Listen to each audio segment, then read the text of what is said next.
Chapter 1. In the shadow of myself, I'm Madeline Hart. Not long ago I was covered in dust and rain, fixing broken chairs in a Chicago salvage shop while pretending my life wasn't in pieces. My ex-husband said no one would ever want a woman who failed at everything. Maybe he was right, until the day a stranger walked in, holding a letter with my name on it. Inside was a fortune, a company I'd never dared to dream of, and a challenge from the only man who ever believed in me. I didn't know then that the letter wasn't my salvation, it was the spark that would pull me back into the fire. The rain in Chicago had that heavy metallic smell that came when the sky pressed too close to the ground. I was standing behind the counter of the salvage store, sorting through a box of old brass doorknobs, when the bell above the door rang. My hands were cold, and my nails were still stained with paint from a restoration job I had done the night before. It was one of those gray days that felt like the city itself was tired of trying. The woman who walked in didn't belong there. Her black coat looked expensive, her hair untouched by the damp air that clung to everyone else. She scanned the room and her eyes stopped on me. "Are you Madeline Hart?" she asked. I nodded before I could stop myself. She stepped forward, holding a leather folder against her chest. "My name is Laura Price. I'm an attorney from New York. I need to speak with you about your uncle, Edward Hart." For a moment I thought I had misheard her. Edward. The name pulled something old and painful from the back of my mind. I hadn't seen my uncle in over a decade. I knew he was still alive, running his architectural firm somewhere in Manhattan, a man made of marble and ambition. My throat tightened. What about him? She hesitated the way people do when they're about to hand you something that will change your life. "I'm afraid he passed away 2 weeks ago. He named you in his will." The room seemed to shrink. The sound of the rain outside faded until all I could hear was the steady hum of the ceiling fan. I took the envelope from her hands and stared at my name printed on the label, as if seeing it there might help me remember who I was before everything fell apart. I hadn't thought about Edward in years. When I married Richard, I left architecture. Richard said it was impractical, that women who spent too much time chasing design competitions forgot about real life. Real life, according to him, meant taking care of him, attending client dinners, smiling at the right people, staying silent at the wrong moments. By the time the marriage ended, there was almost nothing left of me. Laura waited while I opened the envelope. Inside was a letter written in Edward's sharp handwriting.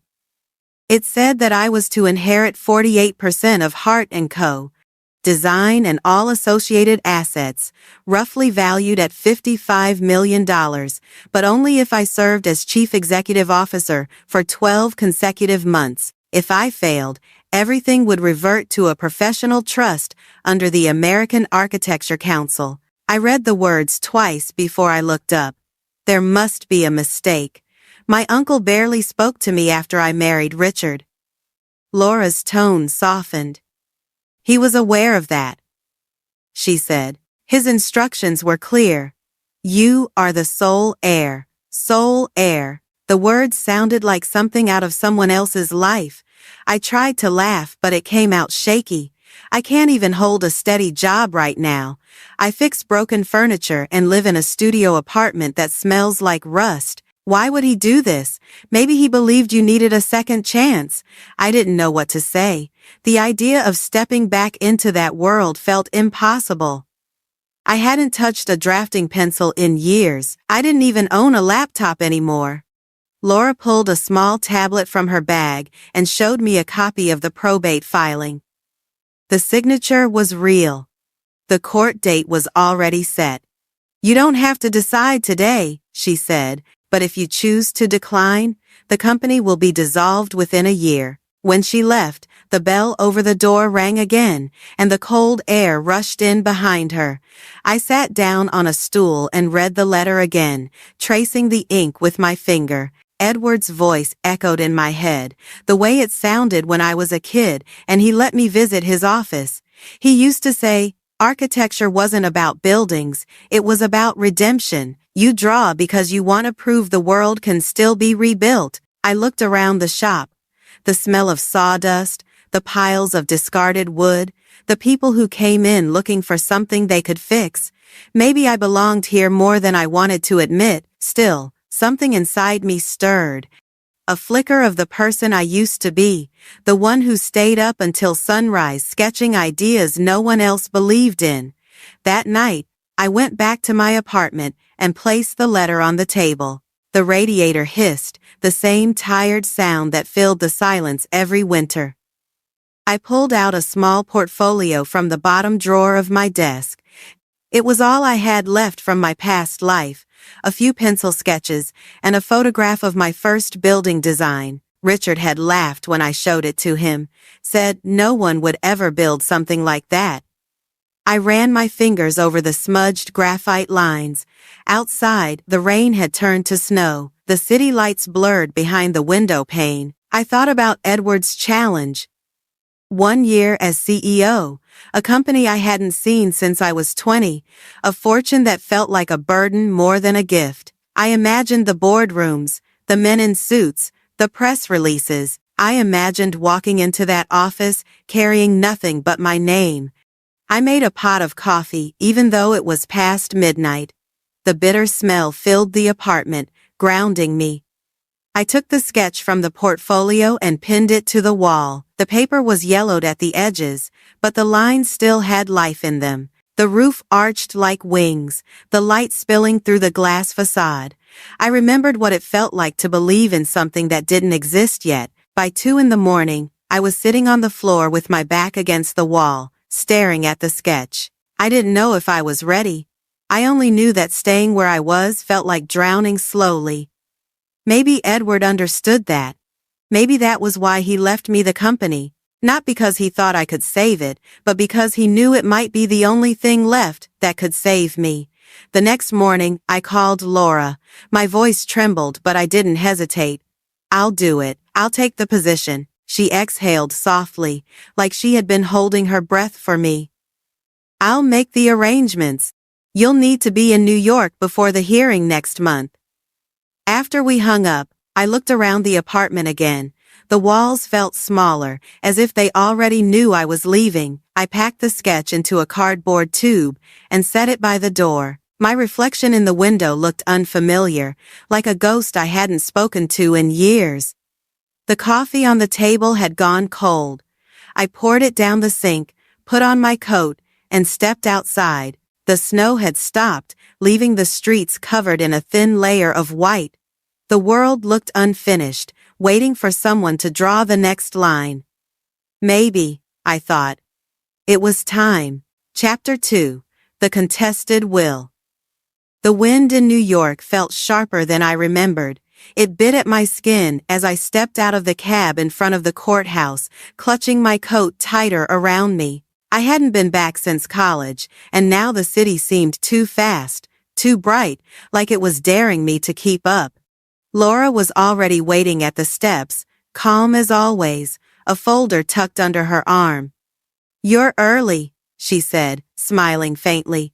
I didn't tell her I had barely slept the night before. Inside, the air was heavy with the smell of paper and old carpet. The courtroom wasn't large, but it had that stillness that comes when people know something important is about to be decided. Laura guided me to our table near the front, whispering reminders about where to sit, when to speak, how to breathe. Across the aisle, Gregory Hart was already there with his attorney. He looked nothing like the memory I had from childhood birthdays. His hair was thinner, his eyes sharper, and his suit too expensive for someone who claimed bankruptcy last year. When the judge entered, the room rose in silence. Laura stood and began her introduction, her voice steady, measured. She explained that my uncle's will was legally valid, that he had undergone a mental evaluation a month before drafting it. Gregory's lawyer objected, insisting Edward had been manipulated by me, a niece who had been absent for years. The accusation stung, even though I expected it. I wanted to speak, to tell them I hadn't even known Edward was sick, that I didn't ask for this. But Laura gave me a look, that quiet signal to stay calm. Then she pulled out a small flash drive and handed it to the clerk. The judge nodded for it to be played. The screen flickered to life, showing Edward sitting at his desk, the same one I remembered from childhood visits. His voice filled the room, lower and slower than I recalled, but still strong. "If she has the courage to start again," he said, "she deserves everything I left. I choose her not because she is perfect, but because she knows what it means to lose everything and still stand up." When the video ended, no one spoke. Even Gregory's lawyer looked unsettled. The judge leaned forward and read through the documents one more time. After what felt like forever, he ruled in our favor, upholding the will but adding a condition. "Madeline Hart, you will serve as interim chief executive officer of Hart & Co., designed for a period of 6 months under court supervision. A trustee will oversee company finances until further review." I nodded because I didn't know what else to do. 6 months sounded like both a gift and a sentence. Outside, the sky had cleared, the air cold and bright. Laura walked beside me down the courthouse steps. "You did fine," she said. "You didn't even have to speak." "That was the easy part," I said, half smiling. "The hard part is next, isn't it?" She didn't answer. That afternoon we drove to Hart & Co.'s main office in Midtown Manhattan. The building was glass and steel, the kind of structure that seemed to hum with its own confidence. Edward had designed it himself 20 years ago. Standing in the lobby, I could almost feel his presence in every line, every angle of the place. Laura introduced me to the board secretary, who led us into a long conference room overlooking the city. Around the table sat a group of people who looked as though they'd been waiting to judge me since breakfast. At the head was Victor Carmen, the acting chairman, a man in his 50s with a politician's smile and eyes that measured everything. "Welcome, Miss Hart," he said, gesturing for me to sit. "We're all very interested to see what direction you plan to take the company." For a moment, I thought he meant it sincerely. Then I caught the flicker of a smirk on his face and understood the challenge beneath the politeness. Before I could respond, a man at the far end spoke up. "I'm Jacob Reed, Director of Design." His tone was neutral, his posture precise. He didn't offer a handshake. Laura began discussing the formalities of the court order, the limits of my authority, the supervision terms. I tried to listen, but my eyes kept drifting to the walls lined with framed photographs of projects I used to admire in magazines. My uncle's legacy, frozen in glass. After the meeting, Victor escorted me to the elevator. "I know this must be overwhelming," he said lightly, "but don't worry, we'll keep things running smoothly."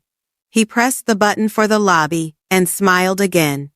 "After all, it's only 6 months. Only 6 months." I repeated the words in my head as the doors closed.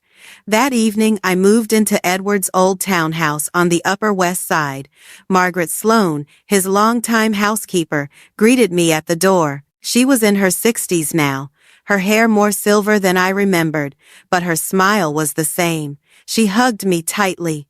"You look just like your mother did when she first came here," she said. I wasn't sure if that was a comfort or a warning. The house smelled faintly of cedar and old books. Margaret led me up the staircase, pointing out the rooms as we passed. "Edward's study is still the way he left it," she said quietly. "He told me to keep it locked until you came back." She handed me a small brass key. I hesitated before opening the door. The room was dim, the curtains drawn, dust catching in the last light of evening.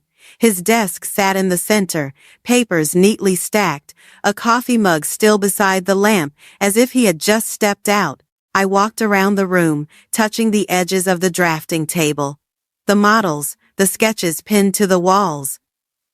In one corner, a photo frame showed the two of us at my college graduation. I had forgotten he'd been there. He looked proud, though I couldn't remember why I'd been too angry at him that day for not approving of my marriage. Now, the memory made my chest ache. I sat down at his desk, running my fingers across the smooth wood. There was a drawer on the right, locked but easy enough to open with the key Margaret had given me. Inside were old pens, a few notebooks, and a small silver USB drive wrapped in tissue paper. On it, written in black marker, were the words, "Don't let them sell it." I turned it over in my hand, wondering what could be inside. A project. A secret. Maybe something he didn't trust anyone else with. Margaret appeared at the doorway, her voice gentle. "Dinner is ready when you are, dear." I slipped the USB into my pocket. "I'll be down in a minute." When she left, I looked around the office again. Outside the window, the lights of the city stretched endlessly, each one flickering like a question I wasn't ready to answer. The silence in the room felt alive, like Edward was still there, waiting for me to figure out what came next. I rested my hand on the desk and closed my eyes, trying to hear his voice again, but all I could hear was my own breathing and the faint hum of the city beyond the glass. Whatever this was, whatever he had planned, it had already begun. Chapter 3. The First Battle. The first morning at Hart & Co. felt like stepping into another life I was not sure I belonged to. The lobby was made of glass and light, a space that reflected everything but warmth. My heels echoed on the marble floor as I crossed to the reception desk, trying to ignore the way people turned to look. Some were curious, some skeptical, and a few didn't bother to hide their disapproval. The board meeting was scheduled for 8 sharp. By the time I entered the conference room, they were already seated, a sea of tailored suits and cold smiles. Victor Carmen stood at the head of the table, checking his watch as if I had already failed him by arriving on time instead of early. He gestured to the chair beside him. "Miss Hart," he said smoothly. "We were just discussing the Jefferson Complex proposal." I sat down, setting my folder on the table. The large screen at the end of the room displayed the project details, but before I could speak, one of the older board members cleared his throat. "I assume you've reviewed the latest renderings," he said. "Of course," I replied. My voice came out steadier than I felt. Victor smiled, the kind that carried more threat than charm. "Then you'll be pleased to know, our client presentation is scheduled for noon. You'll have the chance to lead it." A few quiet laughs rippled through the room. I ignored them. I was about to ask a question when a young assistant rushed in, pale and breathless. "Excuse me, sir, but the design files for the Jefferson Complex have disappeared from the server." The room went silent. Victor's smile didn't falter. "Disappeared," he repeated, as if tasting the word. "How convenient." Everyone began talking at once, offering theories about system errors, data corruption, network breaches. I knew better. My uncle had once warned me that architecture was not only about creation, but also about survival. I stood up and said, "Let's not panic. We have backups." "Right," the IT director shook his head. "The backups are incomplete. Most of the core files were manually deleted." All eyes turned to me. Victor leaned back in his chair, arms crossed. "Well, Miss Hart, it seems your first day just became a test of leadership." Laura's words from the courthouse came back to me. "You don't have to decide today." But I had already decided. By evening, most of the staff had gone home. I stayed behind in the design wing, the office lights dimming one by one until only my corner remained bright. I rolled out tracing paper, opened my sketchbook, and began redrawing from memory what little I remembered of the Jefferson plans. It was impossible, irrational, and exactly what I needed to do. A soft voice broke the silence. "You're really doing this, aren't you?" I turned, to see a young woman standing in the doorway, clutching a laptop and a cup of coffee. She introduced herself as Emma Torres, an intern who had joined the firm last year. My uncle's name had been on her badge. "He hired me before he got sick," she said quietly. "I didn't think you'd actually come back." I smiled faintly. "Neither did I." She stepped closer, setting the coffee on my desk. "I've been working on Jefferson's environmental plan.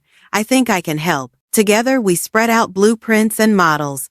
The night stretched on, filled with the sound of pencils scratching and the hum of computers. Emma was sharp and intuitive, finishing my sentences, seeing what I missed. At one point she looked at my rough sketch and whispered, "You draw like he did." That hit something deep inside me. I kept my eyes on the page. "He was better," I said. She smiled. "Maybe, but you have his stubbornness." By dawn, the paper was covered in graphite lines and eraser marks. The new concept was bold, almost reckless. A glass arc structure that curved into the landscape, maximizing light and sustainability. It wasn't the original design, but it was alive. I stared at it, my fingers trembling from exhaustion. Emma yawned, stretching her arms. "The presentation is in 3 hours. Do you think they'll listen?" I didn't answer. I gathered the drawings, rolled them into a tube, and said, "They'll have to." When we arrived at the conference hall, the client team was already waiting. Victor sat near the end, expression unreadable. I took a deep breath and began to speak. Instead of screens and slides, I unrolled the sketches across the table. The paper rustled softly. "The Jefferson Complex was meant to represent progress," I said, "but progress is not only about technology, it is about resilience. Every structure we build should mirror the people who live within it. Imperfect but enduring." I walked them through each section, explaining how the new design used natural light and airflow to cut energy costs, how the layout encouraged community instead of isolation. By the time I finished, the room was silent. Then one of the clients, a woman in a gray suit, leaned forward. "This is better than what we had before. When can you start construction?" Victor's pen paused mid-air. His smile was thin, forced. "Congratulations, Miss Hart," he said. "Seems your first day has gone well after all." After the meeting, Jacob Reed caught up with me in the hallway. He looked different now, less guarded. "You took a risk," he said. "Not many people would have stood up to them without digital plans." I shrugged, too tired to deflect. Maybe I didn't have anything left to lose. He studied me for a moment and nodded. "You earned that contract today." That night, back at the townhouse, I sat in Edward's study with the USB drive beside my laptop. Margaret brought me tea but didn't ask questions. The adrenaline from the day had faded, leaving behind a strange calm. When my phone buzzed, it was Laura. Her voice was low, serious. "I had our IT specialist check the server logs," she said. "The deletion wasn't random. It came from Victor's account." I felt my chest tighten, but I wasn't surprised. I stared at the faint glow of the city outside the window. "Don't report it yet," I said quietly. "Not now." Laura hesitated. "Are you sure he broke the law?" "Let him think I don't know." After I hung up, I leaned back in the chair, listening to the ticking of the clock on the wall. My uncle's words echoed again in my mind, words he had once told me when I was a student struggling with my first project. "If you want to understand a building, wait until the lights go out. That's when you see what holds it up." I turned off the desk lamp. The room fell into shadow, and for the first time, I didn't feel lost in it. The darkness didn't scare me anymore. It only showed me what needed to be rebuilt. Chapter 4. Fire Behind the Glass Wall. The following weeks passed like walking through glass that could crack at any second. The Jefferson Project had given me momentum, but I could feel resistance tightening around me. Meetings grew shorter, conversations colder, and every decision I made seemed to travel through invisible walls before reaching the board. Victor kept his smile in place, but his eyes had the calm of a man who already knew the ending. I started hearing whispers before I saw the headlines.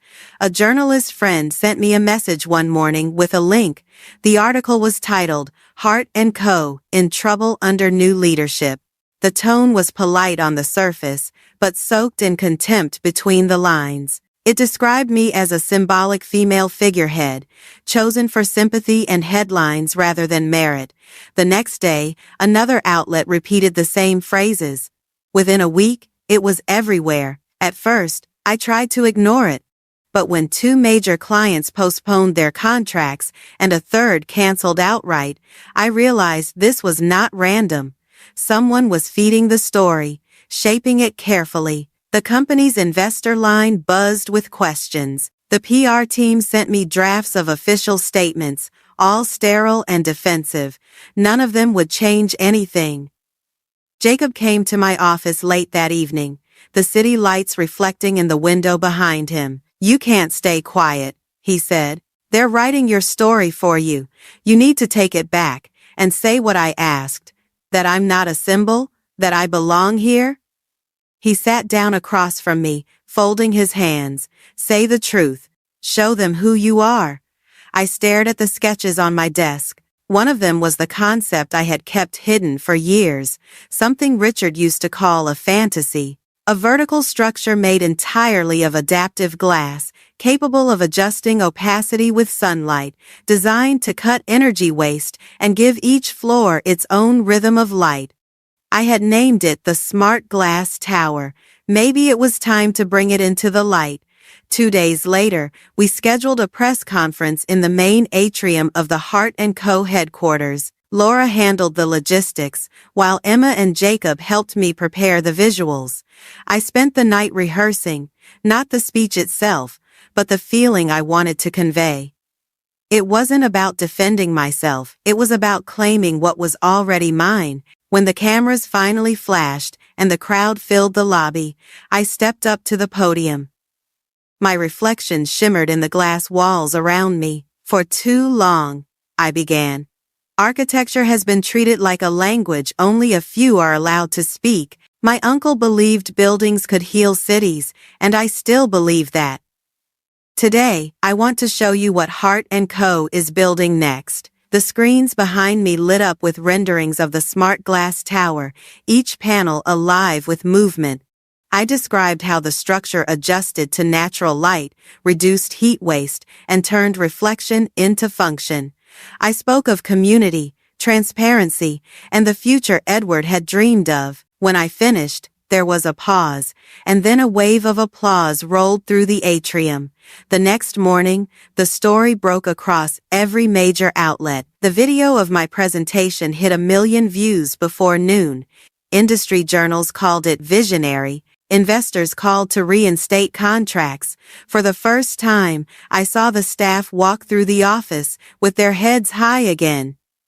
Jacob appeared in my doorway that afternoon with 2 cups of coffee. "You did it," he said.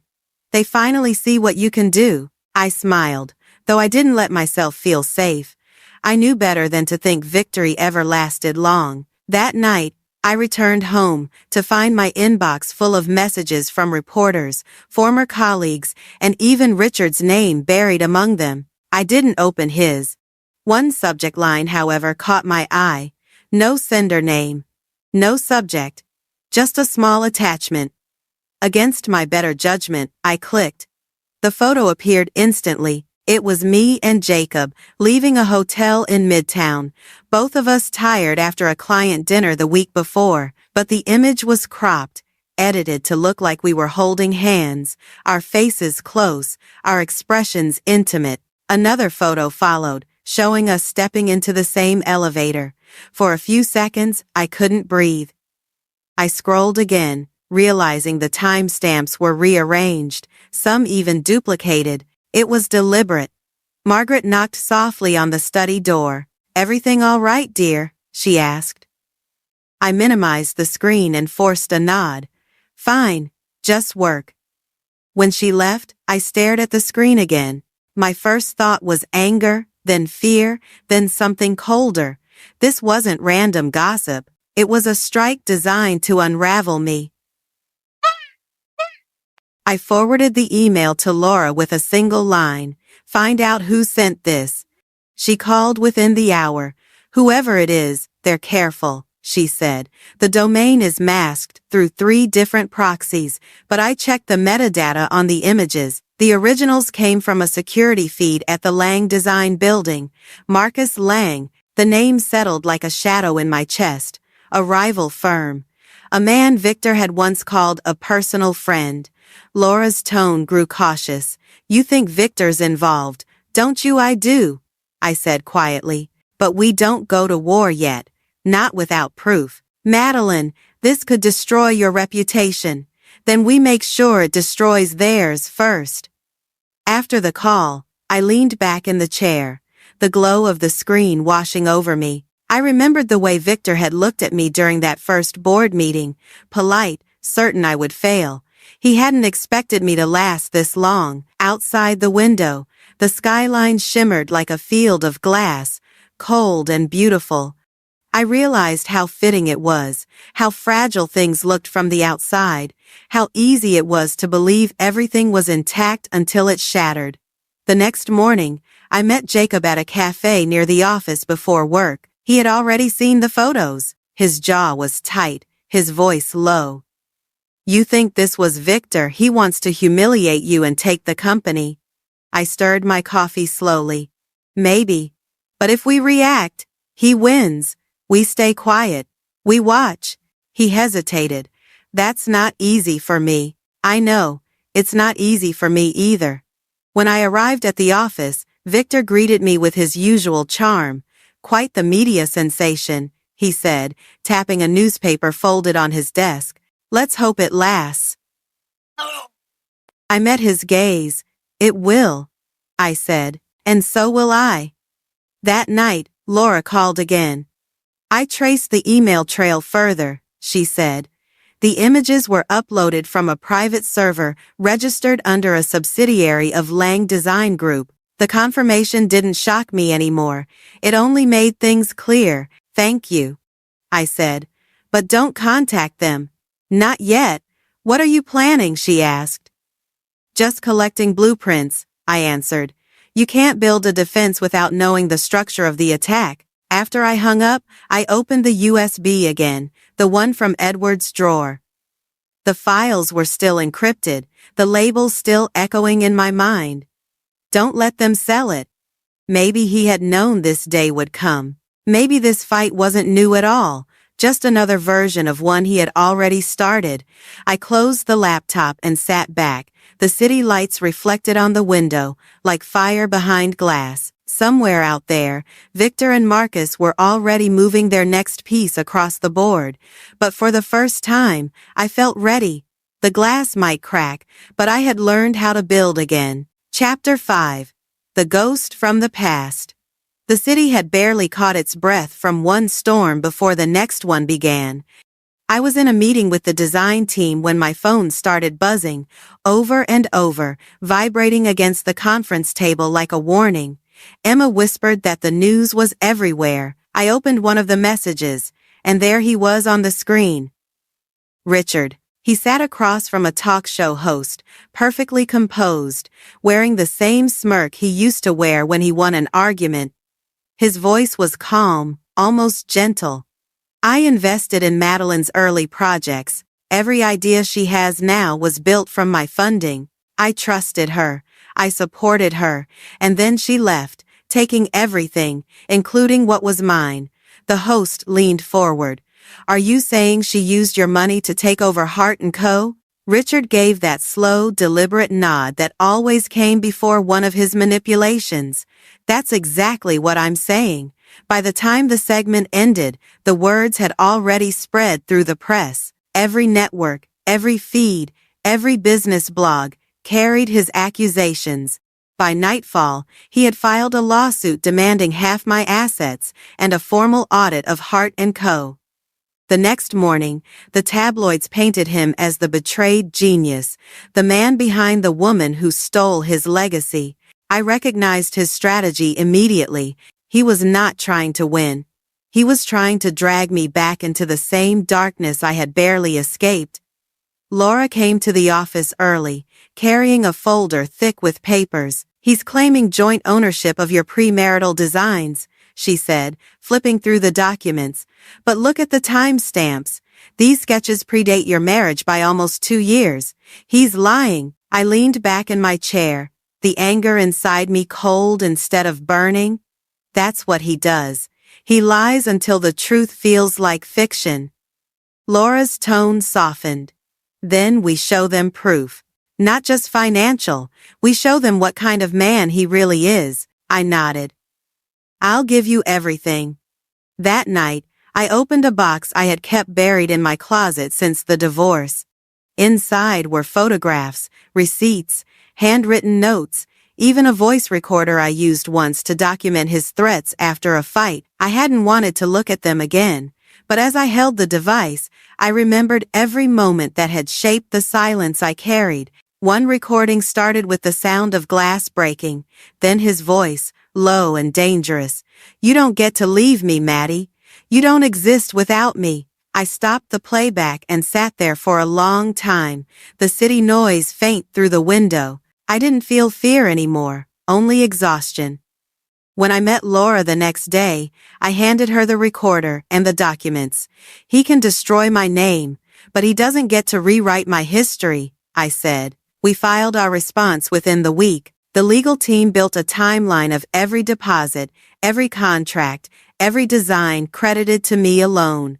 The truth was airtight, but in the world of headlines, facts always traveled slower than lies. The public turned restless again. Some believed him. Some defended me. The noise was endless. I stopped reading altogether. One afternoon, while I was reviewing plans for the Jefferson construction site, my assistant buzzed in. "There's a woman here asking to see you. Says her name is Helen Hale." For a moment, I couldn't move. Helen. Richard's mother. The woman who had once hugged me like a daughter and later testified on his behalf during the divorce. When she entered the room, she looked smaller than I remembered. Her hands trembled as she held her purse. I stood up but didn't speak. She sat across from me, eyes wet, voice fragile.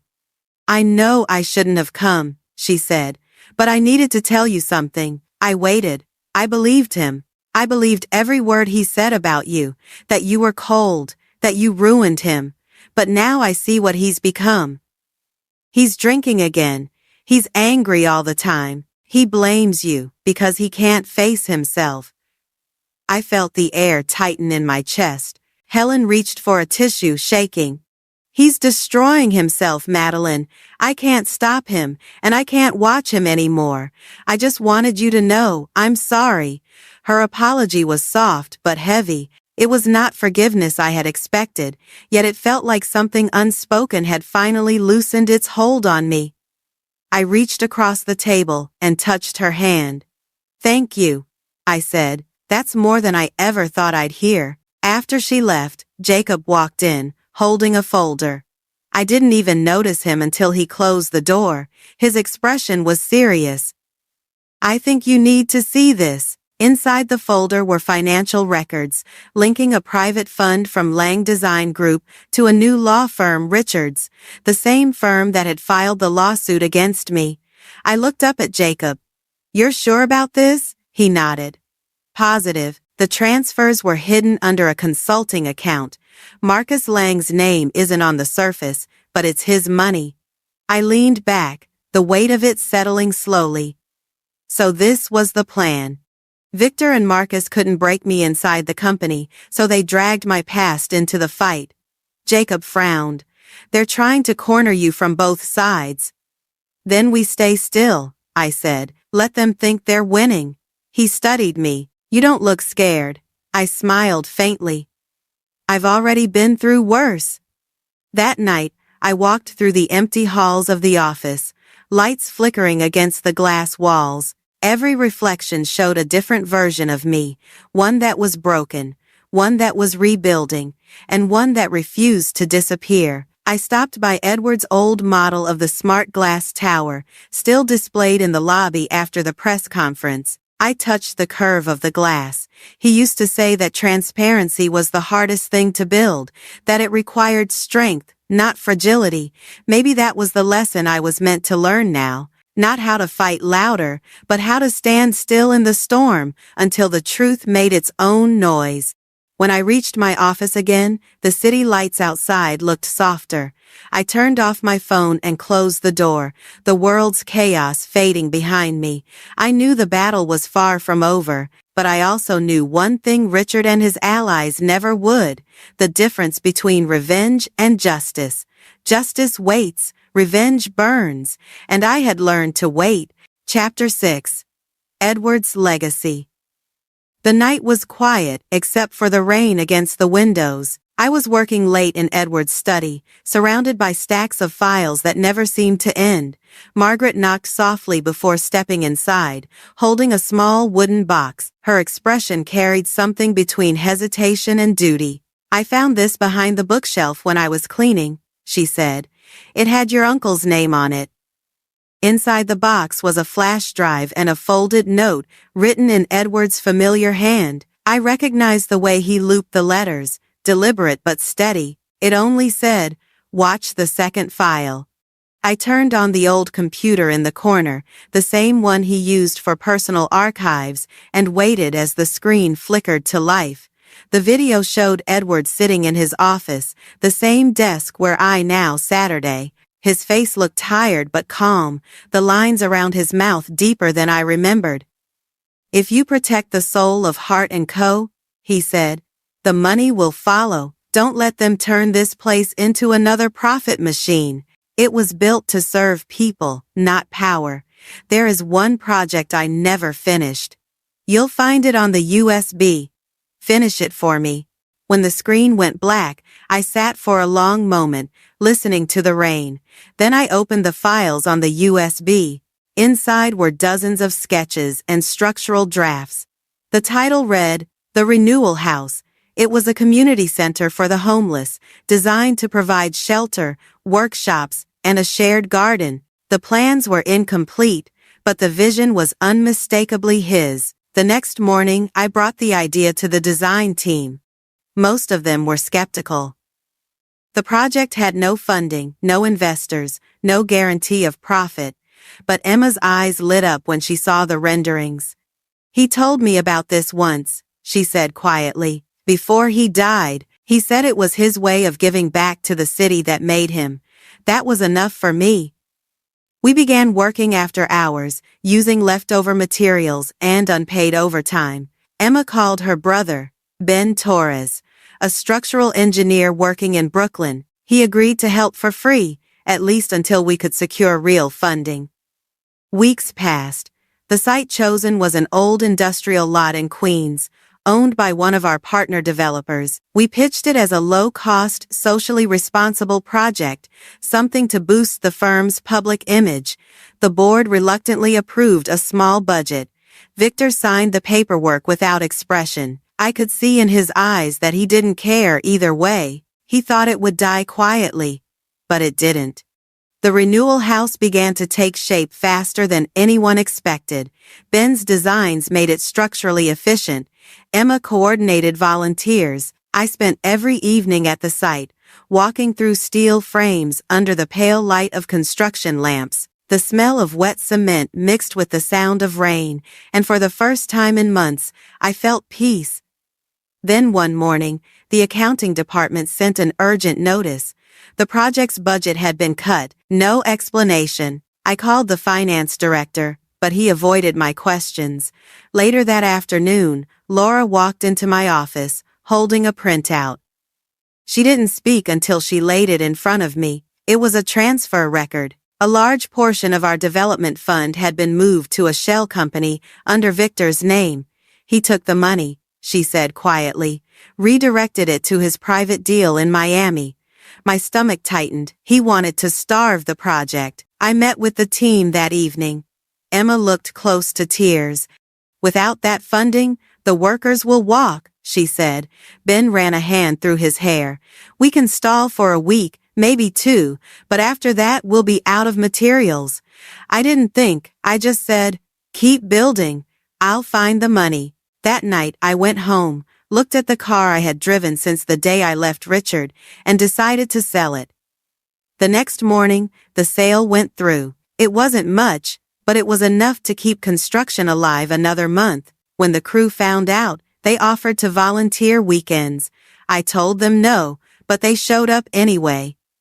One evening, Jacob stopped by the site. The air smelled of rain again, the sky darkening over the half-built structure. "You can't save the world with your savings account," he said, his voice half teasing, half worried. I looked at him, tired but certain. "I'm not trying to save the world, just one promise." He smiled faintly, then picked up a hard hat. "Then I guess I'm helping." We worked side by side until the storm rolled in full. The wind howled, shaking the scaffolding. Rain slashed across the metal beams. Ben shouted over the noise, telling us to get inside the unfinished atrium. The temporary lights flickered, then went dark. For a moment, everything was black. Then, one by one, the backup generators kicked in, and the building's first lights came alive. They shimmered against the rain, pale gold reflecting on the puddles at our feet. It wasn't finished, not even close, but standing there, soaked and shivering, I felt something shift. It was as if the structure itself was breathing, holding its ground against the storm. Jacob looked at me, his hair dripping. "You did it," he said. "No," I whispered. "We did." A week later, the board called an emergency meeting. Rumors were spreading that Victor's offshore transactions had drawn federal attention. Laura arrived just as the meeting began, carrying a sealed folder from the SEC. She handed it to me. "They're opening an investigation," she said. "Financial misconduct, bribery, manipulation of client contracts." Victor went pale. He tried to speak, but his voice cracked. I could see the panic finally break through his practiced calm. When the meeting ended, I stayed behind in the empty room, staring out at the skyline. Laura joined me, setting the file down gently. "You knew this would happen, didn't you?" "Not when," I said, "just that it would." She smiled faintly. "You always did have more patience than the rest of us." I watched the rain begin again outside the window. Somewhere across the city, the renewal house stood against it, its lights still glowing. Justice doesn't always come when you demand it. Sometimes it waits, silent and steady, until the right moment. I turned back toward Laura, my voice quiet. Justice has its own schedule. Chapter 7. When Justice Speaks. The courthouse smelled like old paper and rain-soaked coats. I sat beside Laura at the plaintiff's table, my palms flat against the smooth wood, trying to keep them still. Outside, news cameras flashed through the windows, a swarm waiting for something to fall apart. Richard was already there, seated across the room with his new lawyer, immaculate as always, his tie perfectly centered, his smile polite and poisonous. The clerk called the court to order. The sound of the gavel struck like a heartbeat in my ears. Laura leaned toward me and whispered, "Just breathe. Let the evidence speak." The first day was tedious. Legal arguments, procedural motions, the usual back and forth that made justice feel like it was crawling through mud. But when the second day came, Laura began to present what we had spent months preparing. Financial records showing how he had siphoned my earnings during our marriage. Witness statements from his former employees describing the same pattern of manipulation. And then, near the end of the day, she played the recording. The courtroom went quiet. His voice filled the speakers, sharp and cold. "You don't get to leave me, Maddie. You're nothing without me." The words echoed through the room like ghosts that refused to die. I felt the air shift as the jurors looked at him, their expressions tightening. For the first time, Richard's face lost its charm. When the recording ended, Laura said nothing. She didn't have to. The silence spoke louder than any argument. By the third day, the tide had turned. Reporters who once doubted me began publishing pieces titled, "The Truth Behind the Lawsuit." My inbox filled with messages of support from people I had never met. The headlines were relentless, but for once, they weren't cruel. Outside the courthouse during recess, Jacob found me standing under the awning. The wind was bitter, carrying flecks of snow. He handed me a cup of coffee and said, "You're winning." I smiled faintly. "It doesn't feel like it yet." "It will," he said. "Justice is slow, but it shows up eventually." When the verdict came a week later, the courtroom was packed. I remember gripping the edge of the table as the judge read the decision. "The claims filed by Mr. Hale are dismissed in their entirety. There will be no financial compensation, no shared ownership of assets, and no further jurisdictional claim." The gavel struck again. It was over. Richard didn't look at me. He simply gathered his papers and left, his lawyer trailing behind. I didn't feel triumph, just an overwhelming quiet that settled deep inside me. Outside the courthouse, the snow had stopped. Reporters shouted questions. Flashes went off, but I barely heard them. Helen Hale stood by the steps, wrapped in a long gray coat. Her eyes found mine, and for a moment I saw not the woman who had turned against me, but a mother who had lost her son to his own choices. She walked up slowly. "Thank you for not destroying him," she said softly. "You're stronger than any of us." I wanted to tell her that strength had nothing to do with it, that I hadn't wanted destruction, only peace, but I simply nodded. She squeezed my hand and turned away before I could find the words. Laura joined me as the crowd began to thin. She smiled for the first time in months. "You did it. Hart & Co. is safe." That word safe felt fragile, like it could break if I believed in it too soon. Later that afternoon, as we returned to the office, the building felt different. The staff greeted me not out of obligation, but with something that looked like respect. News had already spread that Victor Carmen had been arrested that morning. The SEC had uncovered additional evidence of bribery and fraudulent contracts tied to his personal accounts. Marcus Lang's name appeared in leaked emails, connecting him to the same schemes. Hart & Co. was no longer under suspicion.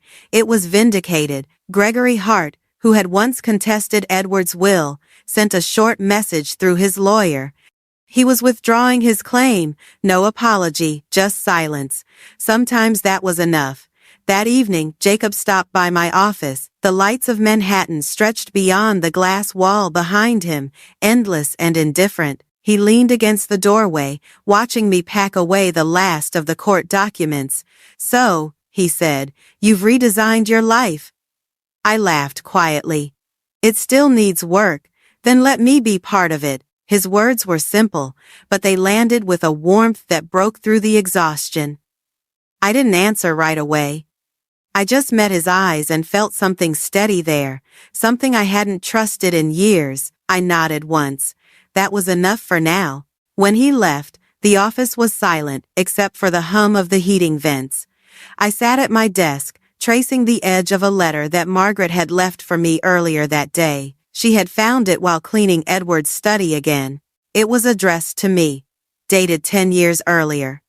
The envelope was yellowed, the ink faded, but the handwriting was his. Inside, the letter was short. He wrote that he had once considered leaving the company to Jacob. He admired his discipline and creativity, but after reading a letter I had written to him back when I was a student, one about what architecture meant to me, he changed his mind. He wrote that my words reminded him why he had built Hart & Co. in the first place. I folded the letter carefully and placed it in my drawer. For the first time in a long while, I didn't feel the need to prove anything. Edward had already seen who I was before I ever became it. Outside the window, snow began to fall again, soft and slow, covering the city like a clean page. I stood there for a while, watching it, thinking of everything that had been torn apart and rebuilt. Maybe that was what justice really was. Not a victory, but a quiet return to balance. When I finally turned off the lights and walked toward the elevator, the halls of Hart & Co. felt alive again. The ghosts were still there, but they were quieter now, almost at peace. Chapter 8. Rebuilding the Future.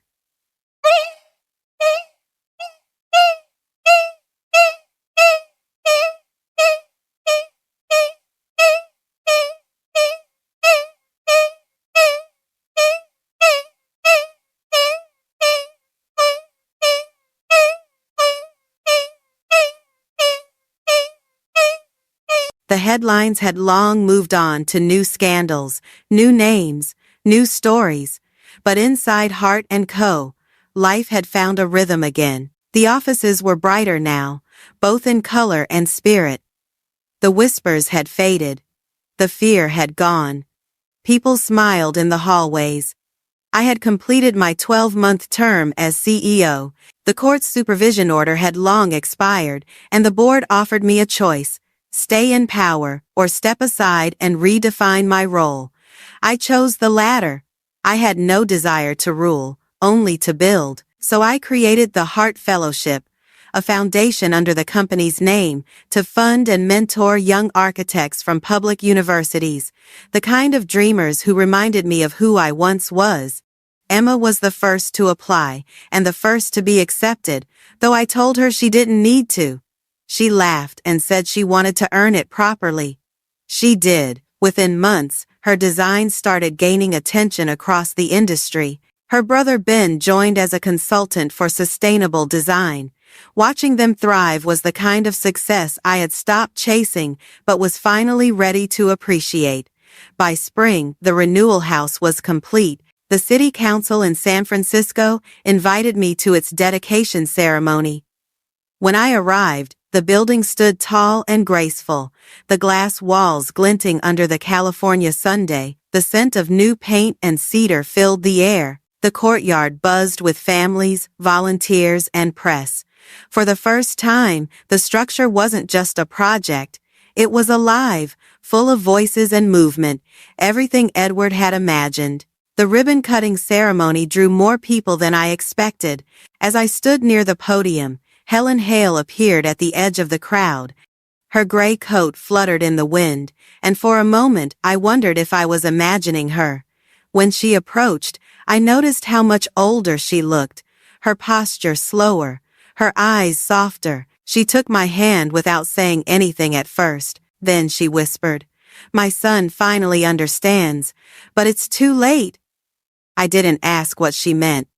I only nodded and held her hand a little tighter. We both knew some things can only be understood when the chance to fix them is already gone. Later that afternoon, I found Emma and Ben near the garden entrance, talking with the local press. They ran to me as soon as they saw me. Ben said, "If it weren't for you, this place wouldn't exist." I shook my head. "It existed because you both refused to give up." Emma smiled and said, "Maybe you taught us that." When the crowd began to disperse, Jacob found me standing near the main archway, his suit jacket slung over his arm. He looked at the building like it was something sacred. "You made it happen," he said. "We made it happen," I corrected. He reached into his bag and handed me a rolled-up paper tied with a ribbon. "Open it later," he said. That evening, back in my apartment, I untied the ribbon. It was a blueprint, a simple, elegant design of a 2-story house by the ocean. At the bottom, written in his handwriting, were 3 words: "For us, someday." I smiled, tracing the lines with my fingers. It had been years since anyone had drawn something for me. A week later, I stood on the rooftop of Hart & Co., watching the city shift from daylight to dusk. The skyline glittered, and the wind carried the faint hum of traffic below. Margaret had found one last video from Edward and insisted I watch it alone. I plugged in the old USB drive, and his face appeared again, the familiar calm in his eyes. "You can't rebuild the past," he said, "but you can design the future. Whatever is broken, let it break. What remains, that is your foundation." The screen went dark. I sat for a while, letting his words sink in. For so long, I had been rebuilding what others tore down: my name, my career, my sense of worth. But standing there, I realized something quiet and freeing. The ruins had never been the end. They had been the blueprint. I leaned against the railing, looking out at the city that had both tested and redeemed me. Somewhere below, people were walking home, chasing their own battles, drafting their own lives one imperfect line at a time. I closed my eyes, hearing my own voice in my head, calm and steady. "If you've ever lost everything, Don't be afraid. Sometimes, ruin is just the first draft of a new life. If it were you, would you have the courage to design your life again?